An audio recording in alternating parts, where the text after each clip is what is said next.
Hello future IITians and NITians. तो आज अपन बात करेंगे मैट्रिसेस के बारे में। जेईई मेंस 2024 के जनवरी सेशन में मैट्रिसेस के रिगार्डिंग जो भी क्वेश्चंस आए हैं उन सबको अपन यहाँ पे डील करेंगे। इसी तरीके से अपन ने बहुत सारे चैप्टर्स को कवर किया है, उसका लिंक आपको नीचे डिस्क्रिप्शन में मिल जाएगा।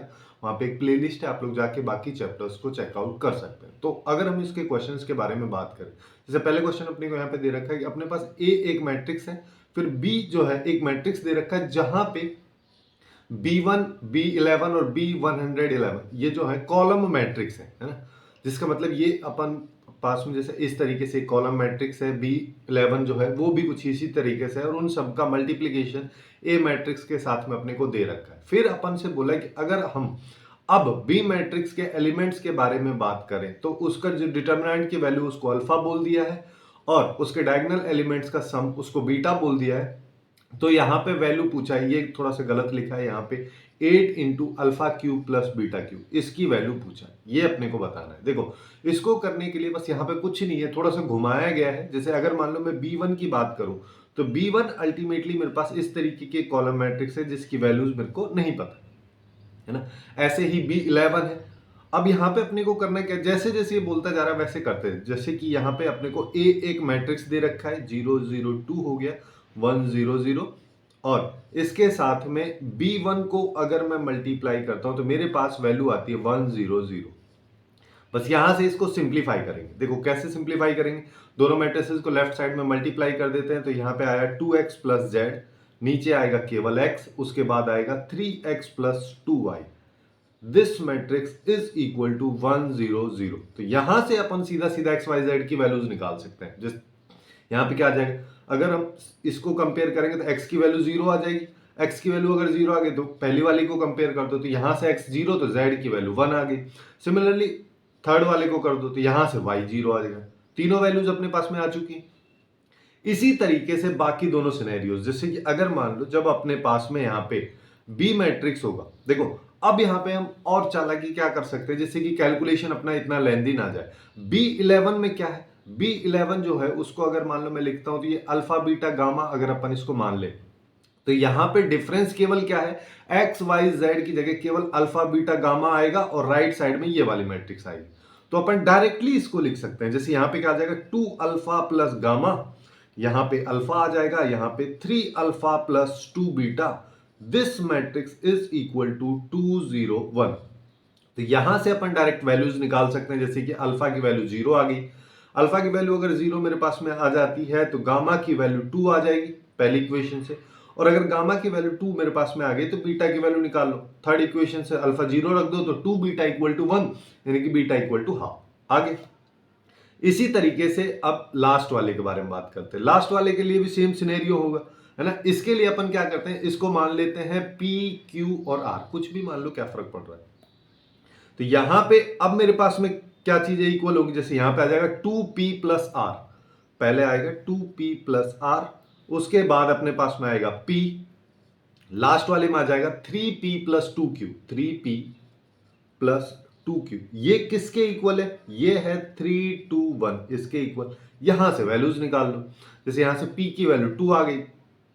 अब p की वैल्यू अगर 2 आ चुकी है अपने पास में तो 2p जो है 2p प्लस आर, ये 3 है तो r की वैल्यू -1 आ गई। अब r की वैल्यू -1 मेरे पास में आ गई, तो यहां पे देखो थर्ड वाले को कर दो 3 into 2 plus 2q equal to 1, तो q की वैल्यू आ गई -5/2। तो अपने पास अब पूरा मैट्रिक्स यहां पे क्रिएट हो रहा है।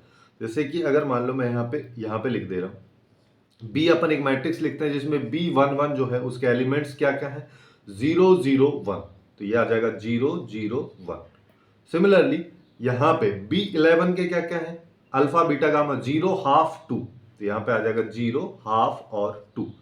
थर्ड वाले केस में क्या है, थर्ड वाले केस में है मेरे पास में 2 -5/2, 2 -5/2, और अपने पास में आ जाएगा -1। ये अपने पास एक बी मैट्रिक्स निकल के आ गया। ठीक है, इतना सारा यहां पे घुमा रहा है लेकिन सीधा सीधा अपने पास में ये आ रहा है। अब मेरे को क्या करना है, सबसे पहले इसके डायगोनल एलिमेंट्स का सम करो। डायगोनल एलिमेंट्स का सम अगर मान लो मैं करता हूं 0 प्लस हाफ -1, तो ये आ रहा है -1/2। ये किसकी वैल्यू है, ये वैल्यू अपने को दे रखी है बीटा की। है ना। ये वाले बीटा की हम बात कर रहे हैं, ठीक है। क्वेश्चन में जो अभी अपन ने माना था वो एक अलग सिनेरियो था, और यहां पे अल्फा की वैल्यू जो कि इस मैट्रिक्स का डिटर्मिनेंट है ना, तो 0 0 2 0 हाफ -5/2 1 2 और -1, फर्स्ट रो के रेस्पेक्ट में इसको खोल देते हैं। बाकी दोनों एलिमेंट शुरू के 0 है, केवल लास्ट वाला एलिमेंट अपने पास काम आएगा। तो यहां पे क्या आ जाएगा 0 और -हाफ, तो ये आ गया -1। अब मेरे को क्या चाहिए, मेरे को यहां चाहिए alpha cube plus beta cube, है ना। इसके साथ में 8 मल्टीप्लाई है और मॉड भी लगा हुआ।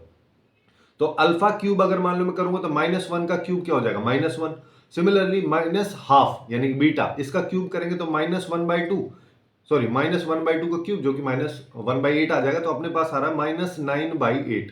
इस पे मॉड लगाओगे तो +9/8 हो जाएगा। अब +9/8 को अगर 8 से मल्टीप्लाई करोगे तो अपने पास वैल्यू आएगी 9, जो कि इस क्वेश्चन का करेक्ट आंसर अपने पास निकल के आ जाएगा। कुछ इस तरीके से इस क्वेश्चन को अपन कर सकते थे। देखने में थोड़ा कॉम्प्लिकेटेड और अजीब सा लग रहा है, लेकिन है काफी ज्यादा आसान। अब नेक्स्ट क्वेश्चन की तरफ चलते हैं। नेक्स्ट क्वेश्चन में अपने को क्या दिया है, आर एक मैट्रिक्स दे रखा है जो कि एक नॉन जीरो एलिमेंट से बनी हुई मैट्रिक्स है, और यहां पे एक इक्वेशन दे रखा है जिसमें थीटा जो है 0 से 2 पाई के बीच में है, जिसमें ना 0 ना 2 पाई, बोथ आर नॉट इंक्लूडेड। फिर यहाँ पे ट्रेस का डेफिनेशन दिया है और उसके बेसिस पे 2 स्टेटमेंट दे रखे। तो अपने को ये स्टेटमेंट अल्टीमेटली चेक करना है। तो यहां पे सबसे जो इंपॉर्टेंट चीज है वो है ये। अब देखो इसको अपन कैसे समझ सकते हैं। वैसे आपको ये वाली चीज पता होना चाहिए, sine theta plus 2 pi plus sine theta plus 4 pi ये इक्वल टू 0 होता है ना। अगर नहीं पता है तो इसको थोड़ा सा देख लेते हैं। जैसे कि साइन थीटा प्लस 2 पाई/3, इसको अपन क्या लिख सकते हैं, साइन ये थीटा हो गया प्लस पाई माइनस पाई/3। इसको अल्टीमेटली मैं ऐसे लिख सकता हूं, पाई माइनस यहां पे आ जाएगा pi minus theta, pi minus alpha बोल लो, तो वो साइन अल्फा के बराबर होता है, यानी कि साइन पाई/3 माइनस थीटा। इसकी वैल्यू मेरे पास में क्या आ जाएगी, इसकी वैल्यू अगर निकालोगे तो यहां पे आएगा sign A cos B minus cos A sine B. Sign ए यानी कि पाई/3 की वैल्यू क्या होती है, √3/2 cos theta minus 1/2 sine theta. ये अपने पास में वैल्यू आ गई। अब सेम तरीके से इस पे भी चलना है, साइन थीटा प्लस 4 पाई/3, इसको अपन क्या लिख सकते हैं, यह आ जाएगा साइन थीटा प्लस पाई/3। तो इसको अपन लिख सकते हैं sine pi plus pi plus theta, है ना। अब देखो ये साइन पाई प्लस थीटा है, जिसका मतलब इसकी वैल्यूज नेगेटिव में होंगी, तो यहां पे आएगा माइनस साइन पाई/3 प्लस थीटा। तो अब यहां पे अपने पास में क्या आ जाएगा, ये आ जाएगा -√3/2 cos theta minus 1/2 sine theta. अब देखो, अब अगर इस इक्वेशन को और इस इक्वेशन को, इन दोनों को अगर मैं ऐड करता हूं तो यहां पे कॉस थीटा वाली टर्म दोनों एक दूसरे कैंसिल कर देंगी। मेरे पास क्या बचेगा, -हाफ साइन थीटा और -हाफ साइन थीटा, जो अल्टीमेटली मेरे को देगा प्लस साइन थीटा। और यहां पे ऑलरेडी अपन प्लस साइन थीटा कर रहे हैं, तो वो एक दूसरे को कैंसिल कर देंगे और अल्टीमेटली अपने पास में 0 आएगा। ठीक है। अब इसका फायदा क्या हो रहा है, इसका फायदा अपने पास में ये हो रहा है, जैसे अगर मान लो ये सब नॉट इक्वल टू 0, तो इसको मैं अल्फा के इक्वल मान लेता हूं। तो मेरे पास यहां पे अपने पास साइन थीटा की वैल्यू क्या आ जाएगी, साइन थीटा की वैल्यू यहां से मैं बोल सकता हूं कि अल्फा/x, और साइन थीटा प्लस 2 पाई/3 इसकी वैल्यू अपने पास में आ जाएगी अल्फा/y। सिमिलरली इसकी वैल्यू अपने पास में क्या आ जाएगी, अल्फा/z। तो जैसा कि अभी अपन ने यहां पे देखा कि ये सब इक्वल टू 0 होता है, इसी को अप्लाई कर दो। तो यहां पे इसकी जगह ये लिख देता हूं, इसकी जगह ये आ जाएगा और इसकी जगह ये आ जाएगा, ये सब इक्वल टू 0। अल्फा एक कांस्टेंट वैल्यू है which is not equal to 0, तो यहां से बोल सकता हूं 1/x plus 1/y plus 1/z is equal to 0। अब देखो, अब अगर ये वाला केस मेरे पास में है तो यहां से अब अपने को चलता है। पहला स्टेटमेंट क्या कह रहा है, पहला स्टेटमेंट कह रहा है ट्रेस ऑफ x या ट्रेस ऑफ r मैट्रिक्स जो है वो इक्वल टू 0 है, यानी कि x plus y plus z ये 0, ये तो 0 है ही नहीं क्योंकि ये वाली वैल्यू 0, जिससे अपन ऐसा बोल सकते हैं कि x y plus y z plus z x divide by x y z ये 0 है ना। तो ये पहले वाला स्टेटमेंट तो खुद ही गलत हो गया। दूसरे वाले स्टेटमेंट की अगर अपन बात करें तो एडजॉइंट ऑफ एडजॉइंट आर, तो एक बार पहले एडजॉइंट निकाल लेते हैं आर का। एडजॉइंट निकालेंगे तो यहां पे क्या देगा, देखो ये वाली टर्म, ये वाली टर्म, ये वाली टर्म और ये वाली, इन टर्म्स के साथ केवल नेगेटिव साइन आता है, बाकी सबके साथ पॉजिटिव आता है। तो मतलब यहां पे इन सब का कोई वैल्यू आएगा भी नहीं। वैसे देखो जैसे x का अगर मान लो एडजॉइंट निकालोगे तो वाई जेड आ गया, अगले वाले का 0 आ जाएगा। तो प्लस माइनस लिखने से कोई मतलब ही नहीं है, यहाँ पे भी जीरो आ जाएगा। सिमिलरली यहाँ पे देखोगे तो ये एक्स जेड आ जाएगा, ये जीरो आ जाएगा, जीरो जीरो। अब पैटर्न आपको दिख रहा होगा तो यहाँ पे एक्स वाई आ जाएगा। अब अगर मान लो मेरे पे यही पूछता है कि trace of adjoint of R जो है क्या वो जीरो होगा, तो वो तो हो जाता क्योंकि ये वाला टर्म जो है जीरो है, यहां से अपन बोल सकते हैं। लेकिन अब अपन से क्या बोला है कि इसका भी एडजॉइंट निकालना है, तो एडजॉइंट ऑफ एडजॉइंट आर, इसको अगर मान लो मैं निकालता हूं तो वाई जेड का एडजॉइंट निकालोगे तो यहाँ पे क्या आएगा, एक्स स्क्वायर वाई जेड है ना। तो मेरे पास यहाँ पे आ जाएगा एक्स स्क्वायर वाई जेड, अगले वाला जीरो, उसके अगले वाला जीरो। फिर यहाँ पे आ जाओ, ये अब सेम पैटर्न हो जाएगा, यहाँ पे वाई स्क्वायर आ जाएगा और एक्स जेड इसके साथ में लिखा आ जाएगा। यहाँ पे जीरो हो गए, जीरो जीरो, यहाँ पे जेड स्क्वायर एक्स वाई। अब क्या बोल रहा है, अब बोल रहा है कि अगर मान लो ये जीरो होता है, इसका ट्रेस जो है वो जीरो होता है, मतलब डायगोनल एलिमेंट्स का सम, यानी कि x square y z plus y square x z plus z square x y, ये अगर जीरो है, जिसका मतलब एक्स वाई जेड को अगर कॉमन लिया तो x plus y plus z equal to zero. अगर ये जीरो है तो अपन से यहां पे क्या, ये देखो यहां पे भी जीरो नहीं हो सकता, क्यों, क्योंकि ये तो अपन फर्स्ट स्टेटमेंट में देखें कि ये तो जीरो हो ही नहीं सकता, x plus y plus z. Similarly x y z का मल्टीप्लीकेशन भी जीरो नहीं हो सकता है ना।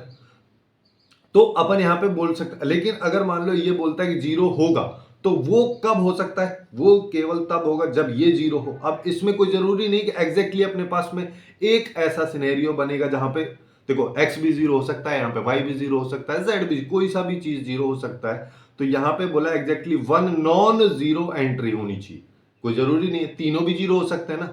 इस वजह से ये स्टेटमेंट भी अपना गलत हो जाएगा। तो यहां पे इस क्वेश्चन का जो करेक्ट आंसर है वो निकल के आएगा डी, दोनों स्टेटमेंट अपने यहां पे करेक्ट है। काफी अच्छा क्वेश्चन था, है ना, थोड़ा सा कॉम्प्लिकेटेड भी था। अब देखो नेक्स्ट क्वेश्चन की बात करते हैं। यहां पे अपने को एफ एक्स दे रखा है, फिर क्या बोला है, एफ ऑफ माइनस एक्स जो है वो एफ एक्स का इनवर्स है। अब एक तरीका तो ये होता है कि यहाँ पे ये जो मैट्रिक्स दे रखा है इसका इनवर्स निकाल लो, फिर एफ ऑफ माइनस एक्स से कंपेयर कर लो। दूसरा तरीका यहाँ पे क्योंकि उससे थोड़ा सा लेंदी हो जाए।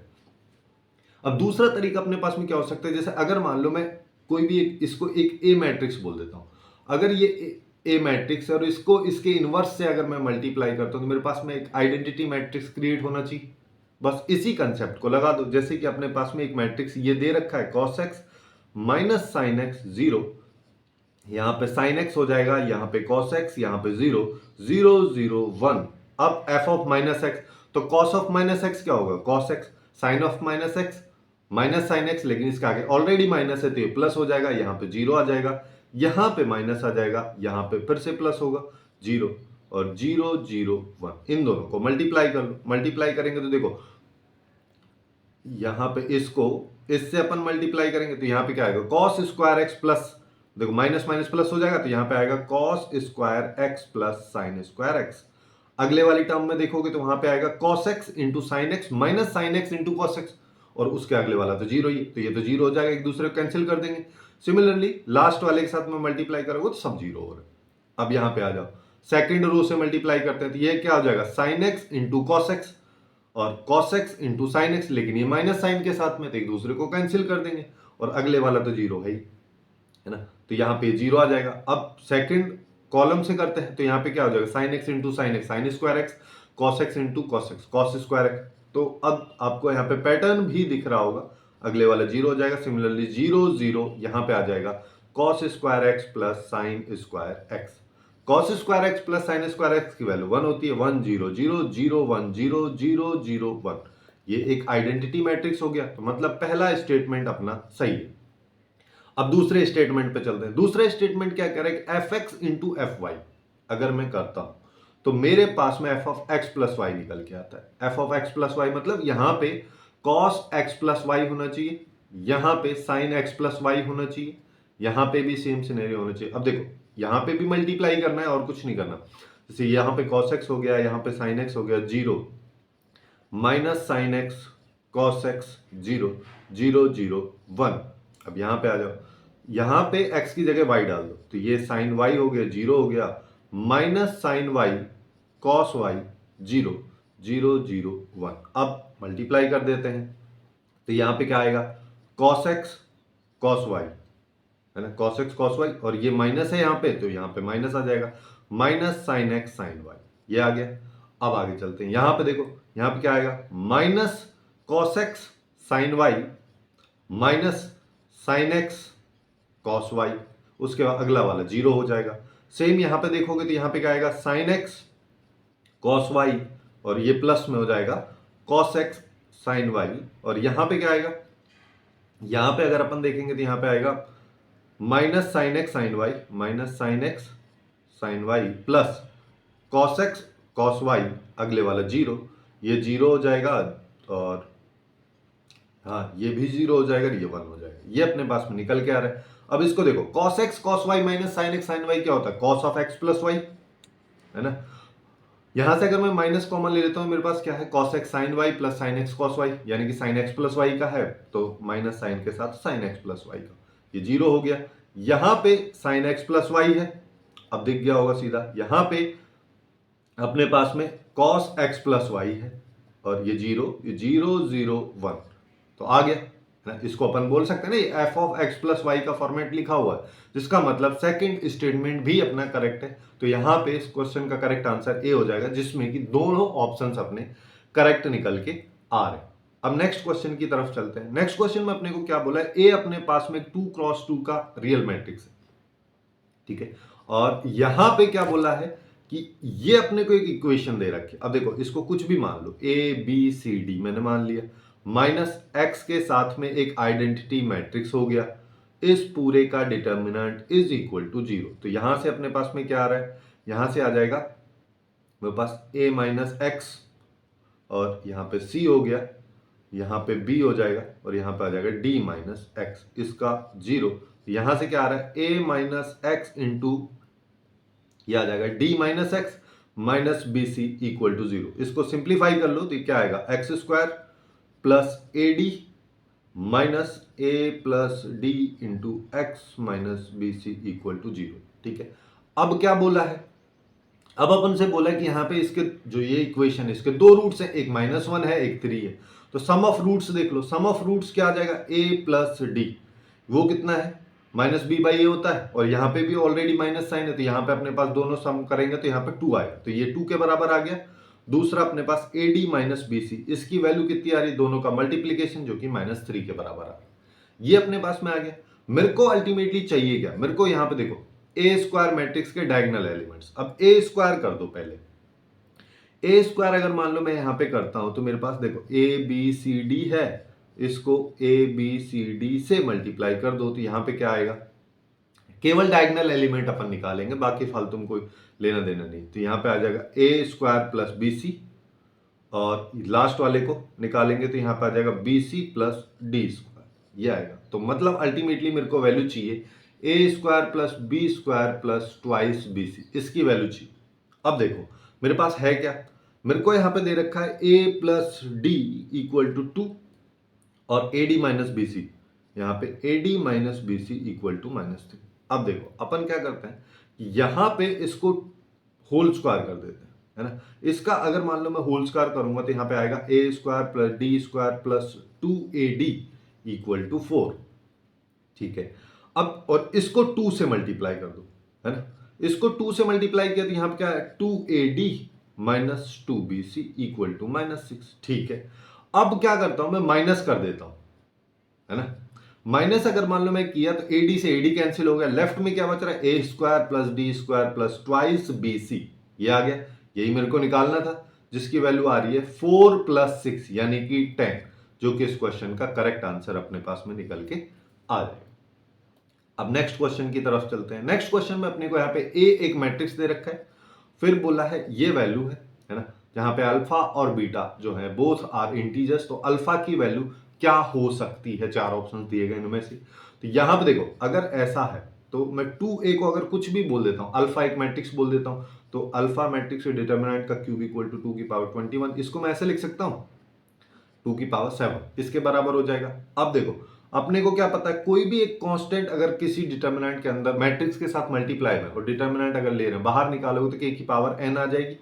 n यहाँ पे उस मैट्रिक्स का ऑर्डर है, जैसे इसका 3x3 है, तो मैं यहाँ पे क्या बोल सकता हूं, ये जो कि 2 की पावर 7 के इक्वल है, तो यहाँ पे 2 की पावर 3 बाहर आ जाएगा, determinant of a equal to 2 की पावर 7।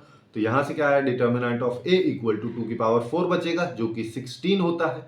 अब डिटर्मिनेंट ऑफ a निकालो, तो इसको निकालेंगे तो इसके रेस्पेक्ट में खोल दो फर्स्ट के, बाकी दोनों जीरो है, कोई मतलब ही नहीं है। 1 के रेस्पेक्ट में निकालोगे तो इन दोनों को मल्टीप्लाई किया, alpha square minus beta square, तो मेरे पास आ रहा है alpha square minus beta square is equal to 16, जिसका मतलब alpha plus beta and alpha minus beta is equal to 16।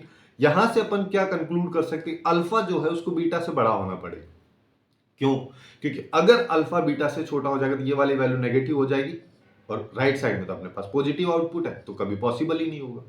ठीक है, तो मैं यहां पे क्या कर सकता हूं, अब यहां पे अपने को कुछ नहीं कॉम्बिनेशंस लेने हैं, जैसे कि कुछ ऐसी वैल्यूज लोग जिन दोनों को अगर मैं ऐड करता हूं, जैसे 8 इंटू 2 इस तरीके से फॉर्मेट बन जाए। अच्छा, 8 में जैसे अल्फा की वैल्यू को मैं 5 ले लूं, है ना, और बीटा की वैल्यू को 3 ले लूं, दोनों को ऐड करते तो 8 आता है, दोनों को यहां पे डिफरेंस देखोगे तो 2 आएगा, और दोनों का मल्टीप्लीकेशन जो है डिफरेंस और एडिशन का वो 16 हो जाएगा। तो अपन यहां से बोल सकते हैं अल्फा जो है 5, इस तरीके से यहां पे इसकी वैल्यू हो जाएगी। तो ये इसका आंसर हो जाएगा। काफी आसान सा क्वेश्चन था। अब यहां पे देखो a इंटू ए का transpose is equal to I matrix के होता है, तो यहां पे इसकी वैल्यू अपने को बतानी। अब इसको कैसे सिंप्लीफाई करोगे, ये तो सीधा सीधा हो गया ना। देखो इसको ए स्क्वायर लिख दो, ए ट्रांसपोज का स्क्वायर लिख दो, प्लस 2 इंटू ए ट्रांसफर। अब चाहे इसको देखो, जनरली क्या होता है, ए बी और बी ए जो है दोनों इक्वल नहीं होते, और होल स्क्वायर खोलने में थोड़ी सी दिक्कत यहीं पे होती है। बट यहां पे क्वेश्चन दिया है ए का ट्रांसपोज जो है आई के बराबर होगा, चाहे फिर इसको ऐसे कर लो तब भी आई के बराबर ही होता है। ये इसकी पहले वाले ब्रैकेट की वैल्यू आ गई, सिमिलरली दूसरे वाले ब्रैकेट की वैल्यू निकालो तो ये ए स्क्वायर हो गया, ये ए ट्रांसपोज का स्क्वायर माइनस 2a ट्रांसपोज, ये एक दूसरे को कैंसिल भी कर देंगे क्योंकि दोनों वैल्यूज इक्वल हैं। यहां पे 2 बार मेरे पास में आ रहा है A square plus A transpose का स्क्वायर, और इसके आगे क्या है, हाफ ऑफ ए, है ना, तो हाफ से 2 है, तो मेरे पास क्या आ रहा है ए क्यूब और plus A into A transpose का स्क्वायर। अब देखो, अब यहीं पे ट्रिक है, जैसे कि इसको मैं ऐसे लिख सकता हूं ना, ए ट्रांसपोज को A transpose into A transpose, इसका होल स्क्वायर ही लिखा है ना। अब यहां पे देखो, इसकी वैल्यू अपने को ऑलरेडी पता है, इसकी वैल्यू आई हो जाएगी। किसी भी मैट्रिक्स को आई से मल्टीप्लाई करने का मतलब वही की वही मैट्रिक्स आएगी। तो अपने पास क्या आया, ए क्यूब प्लस ए का ट्रांसपोज, ये कौन से ऑप्शन में है, सी में, तो ये करेक्ट हो जाएगा इसके लिए। अब नेक्स्ट क्वेश्चन की तरफ चलते हैं। नेक्स्ट क्वेश्चन में अगर मान लो यहाँ पे अपन देखते हैं, ये भी काफी अच्छा क्वेश्चन है ना। तो यहाँ पे देखो 3x3 का एक अपने पास मैट्रिक्स है जिसके डिटर्मिनेंट की वैल्यू 2 अपने को दे रखी है, फिर यहाँ पे n जो है वो इसके बराबर। तो अगर n को 9 से डिवाइड में करता हूं तो मेरे पास में आउटपुट क्या आ रहा है, रिमाइंडर के रूप में। तो एक चीज देखो कि जब भी अपन एडजॉइंट ऑफ a का डिटर्मिनेंट निकालते हैं तो यहाँ पे इसकी वैल्यू क्या होती है, इसकी वैल्यू होती है n-1। अब अगर मान लो similarly adjoint of adjoint A का डिटर्मिनेंट मेरे को निकालना है, तो ये क्या होगा, n-1 का होल स्क्वायर, जिसका मतलब यहां पे हो रहा है जैसे 2 बार यहां पे लिखा है तो ये पावर उतनी ही बार आएगा। सिमिलरली यहां पे कितनी बार लिखा है, 2024, तो अपन यहां पे बोल सकते हैं कि इस n की जो वैल्यू है वो हो जाएगी इसके equal, determinant of A n-1, n जो है ए जो है 3x3 का मैट्रिक्स है तो n-1 2 हो जाएगा, 2 की पावर 2024, ये अपने पास में आ रहा है। अब यहां पे देखो, डिटर्मिनेंट ऑफ ए की वैल्यू इसने दे रखी है 2 की पावर 2024। जब भी इस तरीके का सिनेरियो अपने पास में बनता है और जहां पर रिमाइंडर वगैरह निकालने के बारे में बात की जाती है, तो अपना पहले मेन फोकस जो है वो होना चाहिए इस पे। इसको अगर देखोगे, इसके बारे में बात करते हैं पहले, जैसे कि 2 की पावर 2024, इसके बारे में हम यहाँ पे बात अगर करें तो हमको पता है कि ये इवन नंबर है ना। अब इसको मैं क्या लिख सकता हूं, देखो इसको मैं ऐसे भी तो लिख सकता हूं कि ये 3-1 की पावर 2024 है ना। अब जब अगर ये बाइनोमियल एक्सप्रेशन के रूप में अगर मान लो मैं इसको एक्सपेंड करता हूं तो ये क्या आएगा, यहां पे कुछ तो लिखी होंगी टर्म्स, है ना। चलो इसको सम टर्म्स लिख दे रहा हूं,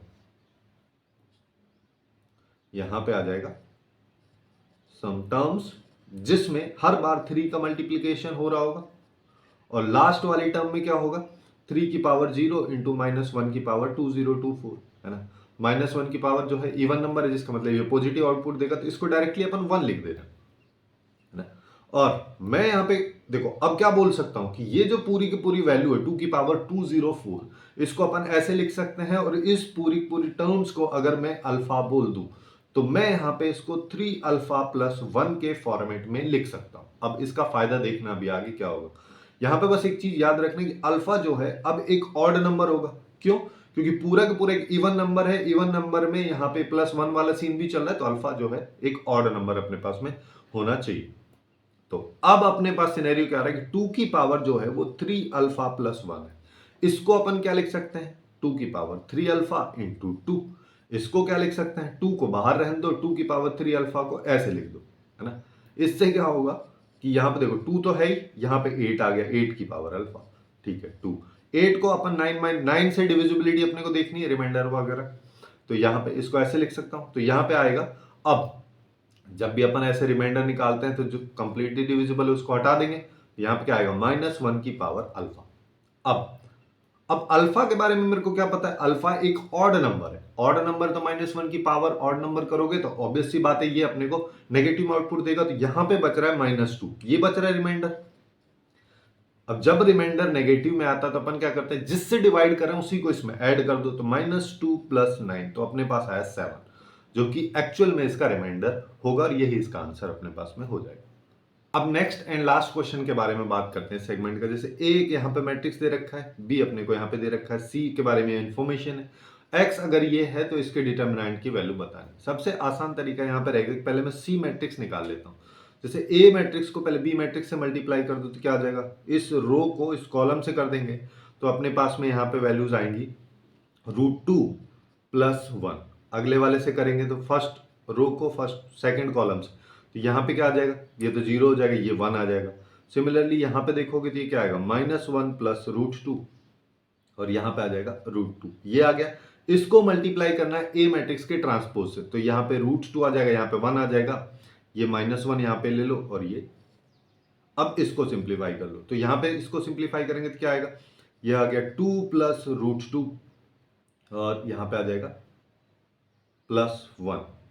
आगे चलते हैं, इसको इससे किया तो यहाँ पे क्या आएगा, -√2 -1, और यहाँ पे आ जाएगा +√2। फिर यहाँ पे करेंगे तो यहाँ पे आएगा -√2 प्लस 2 और +√2। फिर इसको लास्ट वाले कॉलम से अगर मान लो मैं मल्टीप्लाई यहाँ पे करता हूँ तो मेरे पास में क्या आएगा, 1 -√2 प्लस 2, ये अपने पास में आ रहा है। इसको सिंप्लीफाई अगर मान लो मैं करता हूँ तो यहाँ पे आएगा 3 प्लस √2, अगले वाले में ये -1 हो जाएगा, ये 2 हो जाएगा, और ये 3 -√2, ये अपने पास में इसकी वैल्यू आ रही है। अब मेरे को इसका डिटर्मिनेंट निकाल लेता हूँ, है ना। इसका डिटर्मिनेंट निकालूंगा तो क्या आएगा, 3 प्लस √2 इंटू 3 -√2 और -2 इसको सिंप्लीफाई करेंगे तो ये आ गया 9 -2 प्लस 2, तो इसकी वैल्यू आ गई 9। अब अपन से क्या पूछा है, x के डिटर्मिनेंट की वैल्यू, तो x का determinant is equal to a इसका, है ना। इसको अपन अलग अलग भी लिख सकते हैं, a का ट्रांसपोज c² और a। अब इसको अपन ऐसे भी लिख सकते हैं, ए मैट्रिक्स का, देखो यहाँ पे कई सारी चीजें अपने को याद होनी चाहिए, जैसे कि अगर मान लो किसी भी मैट्रिक्स का डिटर्मिनेंट मैं निकाल रहा हूँ और उसके ट्रांसपोज करने के बाद डिटर्मिनेंट निकाल रहा हूँ तो वैल्यू सेम होती है। और यहाँ पे अपन और क्या कर सकते हैं, ये जो पावर है इसको अलग इस तरीके से भी कर सकते हैं, तब भी बात एक ही आएगी।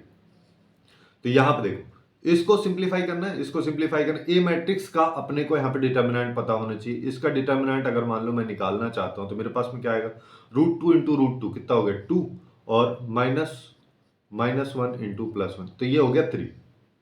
अब इस 3 को यहाँ पे लिख लो, ये तो हो गया 3, और यहाँ पे 9 का स्क्वायर, क्योंकि सी मैट्रिक्स का डिटर्मिनेंट 9 आ रहा था, उसका स्क्वायर हो गया, और ए का ये 3, तो यहाँ पे आ गया 9 का क्यूब, जो कि होता है 729। तो यहाँ पे इस क्वेश्चन का करेक्ट आंसर अपने पास डी ऑप्शन निकल के आया। तो कुछ इस तरीके से ही मैट्रिसेस से रिलेटेड जो जेईई मेंस 2024 के क्वेश्चंस हैं उनको अपन सॉल्व कर सकते हैं। इसी तरीके से अपन ने जिन भी चैप्टर्स को कवर किया है उसका यहाँ पे प्लेलिस्ट आपको लेफ्ट साइड में दिख रहा होगा, आप लोग वहां से जाके चेकआउट कर सकते हैं। सो आज के लिए बस इतना ही। Hopefully you guys find it useful, and if you find it useful then please do like, share and subscribe.